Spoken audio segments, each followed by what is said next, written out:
course, Axis ESports will now be on the blue side and Gosu on red. And the nature of Group B, I think the general consensus, at least between us, is Group B is probably the most neutral group of all because all these teams seem like they have what it takes to make it through to the playoffs. And we've seen Axis ESports, they got surprised by your Jawhead pick, by the mini-star pick coming in from the BURMESE GHOULS. And the US team, Team Gosu, might bring out the same kind of surprises that Axis ESports does not seem ready to face in the first series. That's the beauty when you pit some of the best in the world against each other. Different metas will come into play, and I just love how the BURMESE GHOULS brought in Jawhead, which we haven't seen in the meta for the longest time, at least in Southeast Asia. And now we're looking at Kufra as well as Halas consistently getting axed away from day one, and we're seeing a little bit of that trend hitting it towards day 2 as well. Same goes to that export ban, so one more ban over on the hands of Team Gosu. Yeah, I think if you are Gosu or Axis ESports, you have to keep an eye on this export. BURMESE GHOULS, they gave the export away in the previous series, and they were able to smash that particular hero hard as they could, and that is a sign that teams are starting to find ways, to find the cracks in what seems like an impenetrable hero that is on the S tier list right now. And speaking of that, Grok got through again. We've seen Grok yesterday, first half, the first 3 series, got Grok constantly banned now, but suddenly VFM, RRQ started to find ways to deal with this tank, and now other teams are picking up. Guess what? We'll let Grok through. We have other priorities to focus on, and that is what is happening right now. That's right. There's always that trump card that you really want to get by. And now we're looking at 2 solid picks for the side of Team Gosu here, with Esmeralda as well as the Kaja. Then one fun fact is that one of the members of Notorious Villains are currently coaching for Team Gosu as well. So you see them, of course, getting that sort of a amplification in terms of drafting. Well, I'm really hoping that they do get the best out of this. Now, Axis ESports here will pick up their signature Lunox for the side of Rin. And I'm really hoping to see Axis pull off some of their signature picks coming into play, such as the Helkert. But, you know, Helkert, you don't really have to pick it in the first phase. And that will definitely reveal the whole strategy going in towards this entire run. But of course, Masha seems to be a pretty consistent pick that has been picked up by most of these teams. And we've seen so many Mashas going with those annoying split pushes, and it's so hard to even take her down. Yeah, but BURMESE GHOULS proved that Masha was not an issue, at least if Axis ESports pick her up. Last year has been playing Masha in 2 games. It did not work out at all. Hopefully 3 times a charm. Rin as well, like you mentioned, the signature Lunox, he has been putting so much effort, and it would be a shame for Team Gosu to just find another loophole to get by this power pick that Axis ESports relies so much on. And with the Lolita pick, maybe it is Team Gosu's answer to what Axis ESports is trying to do. Yes, I'm really liking the early pick for Lolita. We've seen so many of that phase 2 pick or ban heading towards Lolita, so why not force that one out before even getting into its phase number 2, as we are already seeing Kimi getting taken out. Well, I'm not really all too huge of a fan with this Kimi ban right here, because there's still so many other A-list marksmen still on the table. We got the Granger, we got the Claude, who still comes by every now and then, and of course, Gosu here could even opt to actually take down one more fighter. Well, not really exactly a fighter, just to correct myself right there. Maybe if they really want to ban, the Valor might be a good choice as well, because from the side of Axis ESports, they are still looking for a little bit more of that firepower. Yeah, and Axis ESports, I believe they also did pick the carry in the previous game.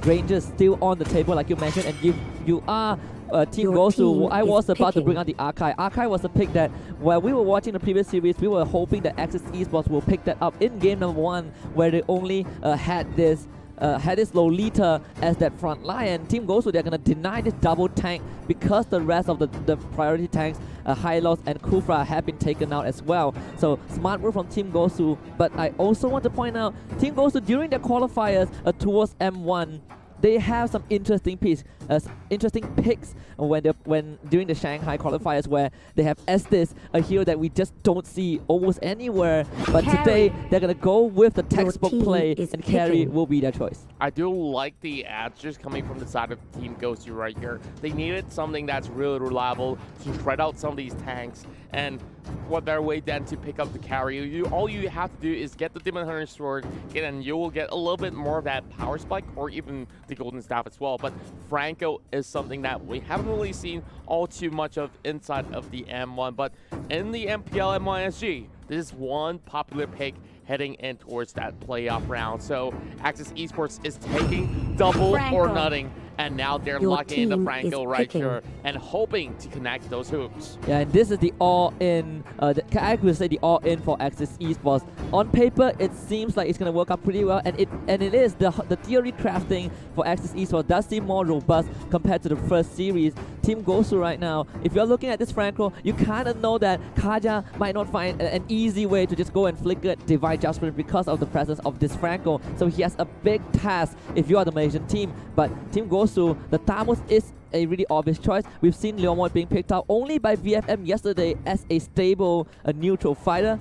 But the general consensus is Tamus is still the more popular pick. Well, I definitely will agree with that. The Lavender has been really consistent, and the win ratios are pretty good as well, as we are looking at the stats of Tavis. And for Axis Esports right here, of course, great pickoff potential in the early bouts, but heading in towards the late game here, I'm looking at Gosu, and I'm liking how secure the mid and late game is for the North American team. Now, of course, Team Gosu here, being here in the M1, they're looking to prove a statement. Same goes to Axis Esports. So now we're heading in towards our very first game between these two talents. Of course, love the flags as well, pretty much similar in colors in that sort of sense. But for Axis Esports here, they really got to pick themselves up. I felt like that 2-0 sweep that just happened against Burmese GHOULS, it was a little bit of that sort of a passiveness coming from the Axis Esports side, which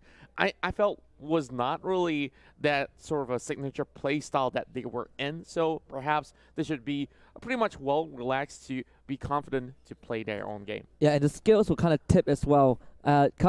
Malaysia, the locals would mostly agree that Axis Esports, just like most of the Malaysian teams, are the aggressors. They like to play aggressively, but we've seen Game 1 slightly greedy against Burmese GHOULS with the single tank 2 fighter. Didn't work out. Game 2, same as well. But the game is ready though, so we'll see if Axis Esports can turn this around and flip the script and take on Team Gosu in the second series. Gosu, the American Dragons here, are slowly marching in towards the lanes. And of course, get yourself that M1 ticket.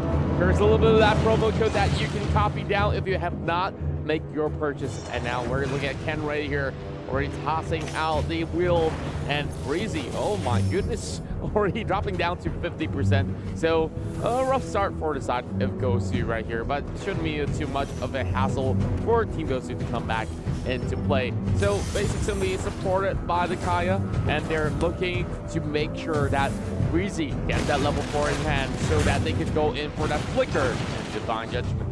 Yeah, and Team Gosu right now is going to go for the standard, and I like the early invade coming in from the USA team. And EVO is the only one who tried to go for the protection on that buff, and he actually took it away. So managing to slow down the tempo from Team Gosu is a good start for Axis Esports. That's definitely a huge signal for the side of Axis to actually march forward as well. Axis Esports will also try to take down this rook cap without any sort of contest at all.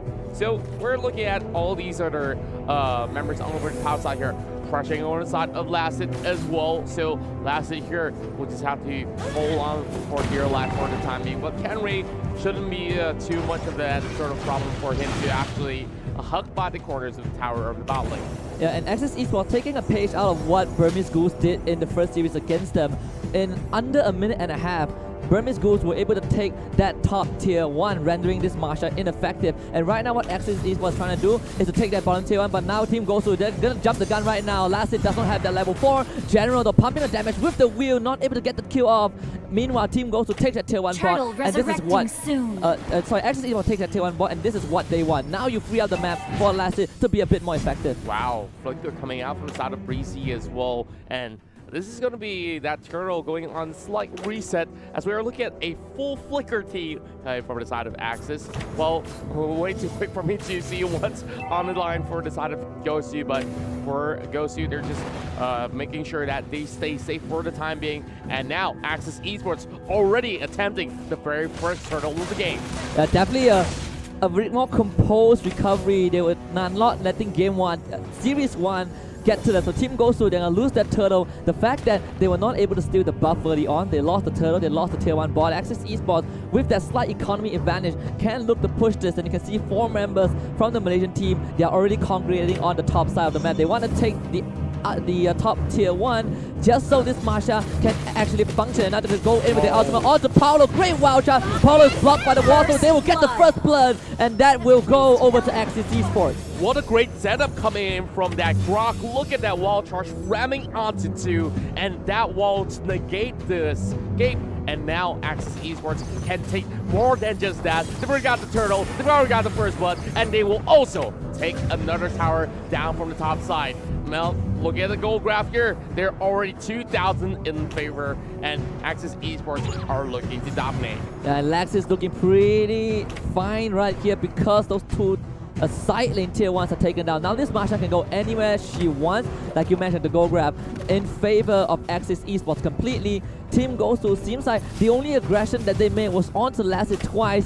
No kills at all, and they're forced into this very conservative playstyle, and that will give Axis ESports the space that they need. They will find Paulo once more, and that one will go over too long. We can see Scott to suppress him right there, and he could not even move a muscle. Now Gosu here already dropping another member. Of course, this is still pretty much early into the game, 4 minutes in, and we're seeing Axis having a great control inside the jungle, and you see there's so much of that pressure going on, and Team Gosu does not really have any sort of response for the time being. And there it goes, one more tower on the top side. Team Gosu a bit too passive. They are not responding to the sieges from Axis ESports. They are still leaving that side laner, the Thamus, to farm in the bottom lane. Sure, you get that resources, but the rest of the map is jeopardized by Axis ESports, and not really sure what they're going to do now because the carry seems like it's not able to find the effectiveness that they need. As we mentioned, that carry does go down, but Basic comes in. He wants that revenge. Paulo as well with the chance, going to jump right in, gets the stun onto Scott. Long will flicker away. Breezy gets the ambush and gets taken down by Vin, and this is what you want to see from Axis ESports. The recovery, Paulo with a limited blast, but cancels by Scott. He hooks him away, and then will give Ranger the killing spree. Basic now will try to salvage everything to dump him with the Stardust 4, and we'll find that the shutdown onto the Ranger, but Basic has to get away, and Axis ESports will not let that happen. The killing spree going over to Rin. Whoa, such a beautiful fight coming from Axis ESports, and look at Scott though. That beautiful hook cancel out the Numenon Blast, and Axis here looking for another turtle, but let's have a look at the replay brought to you by Mew Mobile. Look at Basic, he went in for a chase, and of course Lung was forced to flicker away, and this is where things get even more interesting. They know that Paulo is channeling the ult, and Scott, in that sort of a moment, clutches it off and cancel in time to save members of Axis ESports, and it was only down to Basic, but Rin still made sure that he gets a kill with that flicker coming out. Yeah, and even with the falling Star Moon, Esmeralda got the shutdown but was not able to get out, so in the end, the shutdown doesn't really matter too much for Axis ESports because they got more than they came for. Scott, MVP for that. Evo now getting ganged on, but he is a Grok, pretty tanky. They can use the Divine Judgment on him, but they didn't pull him back, and that means Evo will get away. Scott free, and guess what? Paulo Akinre is caught out again, and it will be this one going over to Evo. Well, Evil X, of course, already took a lot of that damage, but it was Kenray who fall in that sort of a slight skirmish. But looking at Gosu members, they're slowly getting themselves back on track. Though a little bit late though, 6,000 gold still in favor of Axis, and that's going to be the buff being pulled over. And Paulo right now is getting that alt channel performance out of Scott, but no follow-up whatsoever from Axis. And Rin is coming online on his signature Lunox 3-0 and 2 long as well. 3-1 and 2, the two calls from Axis ESports are on a roll, and Team Gosu feels like they are really desperately trying to make something happen. The only kill that they got was Basic onto that shutdown on the Granger, but now another 5 Paulo immediately caught out. Not even have a chance to use that Numenon Blast, and Team Gosu won't have a chance to defend this tower at all. I feel like Paulo has been caught out a little bit way too much in this sort of early game fights, and now we're already in 7 minutes of the game, and that's possibly shouldn't be the case at all for the side of Team Gosu, but of course they have to let this mid tower fall in that sort of sense, and Axis ESports here can just run free anywhere as they please. And speaking of that, Kenray getting caught out as well. Yeah, no way out for Kenray. Another kill going over to the core of Axis Esports. Long now, 5-1-2. This Granger is absolutely massive. Blade of Dispatch available. They're going to get the suppress on the basic, but Team Gosu now, they have the backup. But keep your eyes on Rin. This Lunox is pretty scary. He's still left alone. Basic is in, but the brilliance from Lunox will keep her invulnerable for now. One kill goes over to Paulo, but it seems like Lassie will find Paulo in return. General now isolated for the rest of his team, and it seems like Axis Esports will find a win. 1, 2, 3 are down. Granger on the killing spree, and Axis Esports under 8 minutes will crack the base of Team Gosu. That was technically a team wipe before Kenray even came back up online. Now, heading back into his ad play, Basic was trying to focus everything upon all these members of Axis, but Flicker coming out from the side of Scott to bait Paulo on towards the other corner instead. And of course, Gosu, all they could possibly do was run away, and they should not even commit towards that fight inside the jungle, and they have to pay the price with that broken base. The Malaysian Tigers have seemed to awaken after Series 1. Team goes to Paulo. You talked about how he got caught up multiple times, and in all these scenarios, this Lolita just feels like ineffective all along. And with that being said, Axis Esports first inhibitor in the middle lane down. Not even 10 minutes in, the Lord will be spawning out pretty soon, and Axis Esports will be eyeing on that objective. Well, first, we're having the Malaysian Tigers here looking for their very first win. Well, of course, it's so convenient that Team Gosu also has the dragon logo with them, so crossing Tigers with a dragon. Well, of course, jokes aside, now back into the game.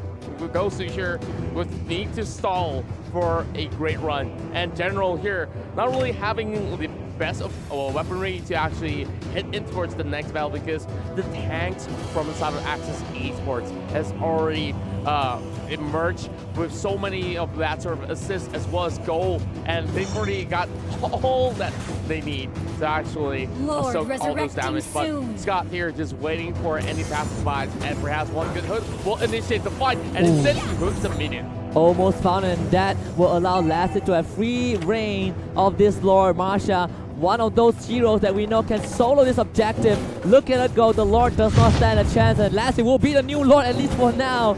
Team Gosu, they have to deal with this onslaught of Axis Esports. The threat of Scott is always there, and it seems like Paulo will be the victim for the 6th time in a row. Wow, 6.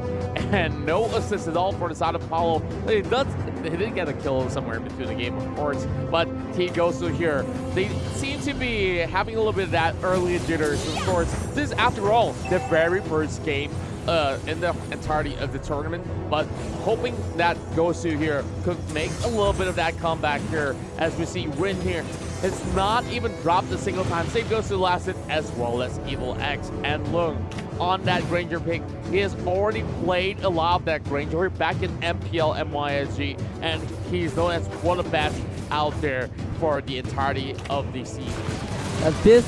This power from Axis Esports was missing in the series against BURMESE Ghouls, but against Team Gosu, they are unleashing the full power. The Guardian Barrier just come out onto Paulo, and Paulo now, with his Dying Breath, will have to hold this door as Team Gosu desperately need to defend against this potential final siege, and Axis Esports, they're just gonna go for the Crystal, and they'll bag their first win.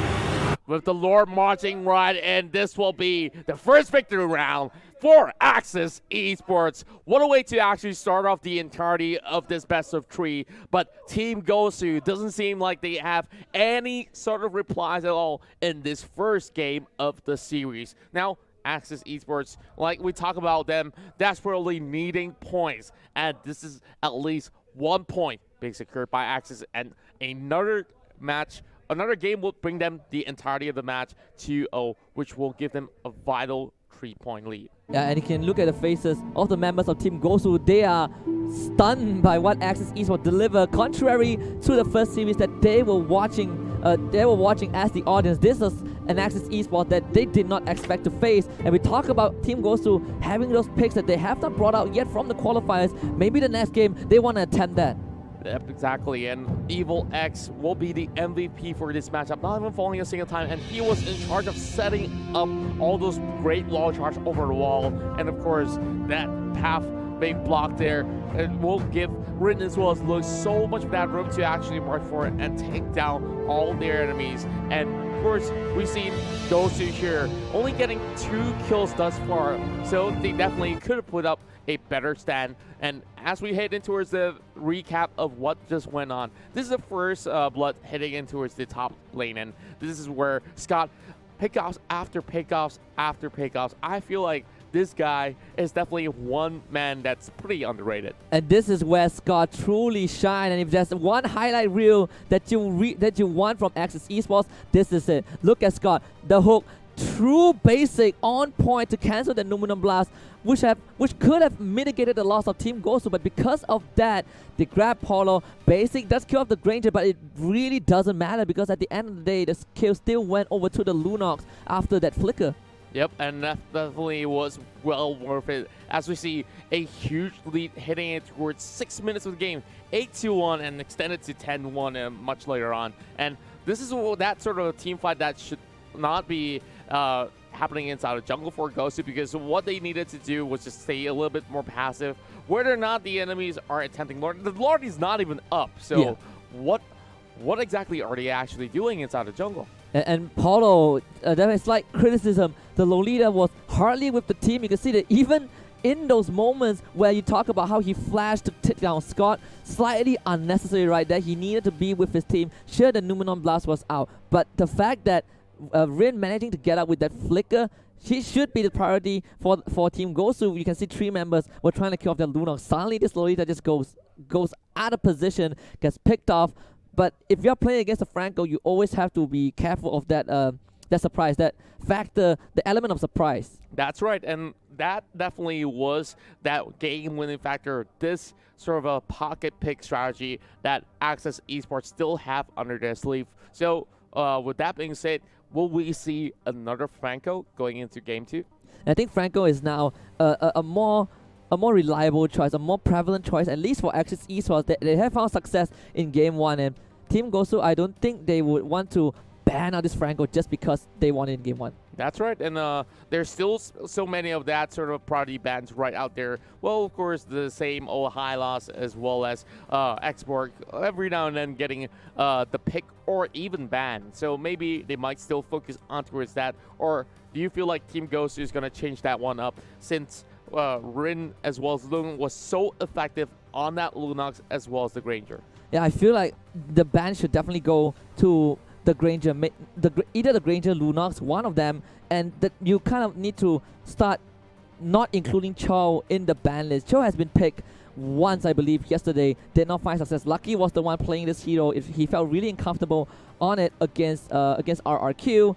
And if your goes right now, the Cho is just a pick that you are anticipating slightly a bit too much, but after Game 1, I don't think that is your main concern. Yeah, I definitely would say that it's still pretty relatively safe if we still get that Chow off the table in that sort of sense. But then again, like you mentioned, there's still so many of all these other sort of threats, and Granger could also be picked up instead of being banned, which I feel like is a better option than axing that one away, because Granger, of course, Death Sonata having such great range to actually snipe people away. That's definitely one utility that they could actually use in some of these team fights for Team Gosu. And in that sort of a trade-off that we just saw between 2 of these teams, I felt like Team Gosu hasn't really gotten all